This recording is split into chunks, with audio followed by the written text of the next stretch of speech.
Disability, depending on the mental and physical conditions covered, affected 1/3 to 1/4 of the American population, and it was coming to be understood in new ways. The deaf are no longer a silent majority. In the 80s, about 21.2 million Americans had impaired hearing, and a little under 1 million were completely deaf. Black deaf people were carving their own community as well, with the Eastern Regional Black Deaf Conference held by Howard University in 1981, and the establishment of the National Black Deaf Advocates, which grew nationwide. They were not getting their needs met by mostly white deaf organizations, which isn't surprising. In 1988, the only higher education institution for deaf students, Gallaudet University in Washington, D.C., was protested by its students for not having a deaf president.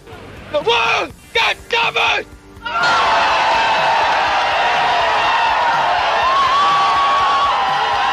The board has chosen a hearing president, preventing deaf people from getting what they want.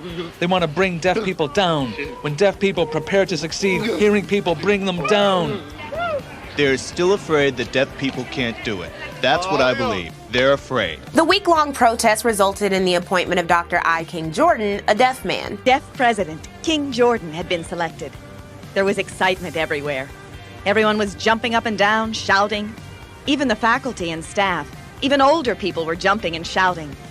We were thrilled. We couldn't believe it. Said National Association for the Deaf member Anita Farb, deaf people no longer want to take a back seat. And with more deaf people being better educated, they're finding that they really can make a difference. Also, I can't help but to mention that Prince performed a free concert at Gallaudet University in 1984. Said one happy student, "I had a lot of fun. I felt his music. I couldn't hear the words, but I could feel the vibrations. Deaf people really appreciate and love loud music." All kinds of disabled people were sick of being infantilized and desired their own autonomy in spaces, as well as accessibility. In 1980, the Supreme Court ruled that colleges receiving federal funding must make reasonable modifications for qualified disabled individuals. ADAPT, a disability rights organization, protested for bus lifts nationwide. In 1986, the National Council on the Handicapped issued a report outlining the discrimination against disabled Americans and cited the need for federal legislation. Though the early 80s saw federal budget cuts to blindness programs, blind activists lobbied successfully in 1988 for Congress to authorize funding for described video. At the end of the decade came the passage of the American with Disabilities Act, which made discrimination against Americans with disabilities a crime. This was a major win in employment protections, building access, various aids for disabled people on location, and service animal handling. The main dissenters to this legislation were those who didn't want to make public accommodations inclusive, like the Association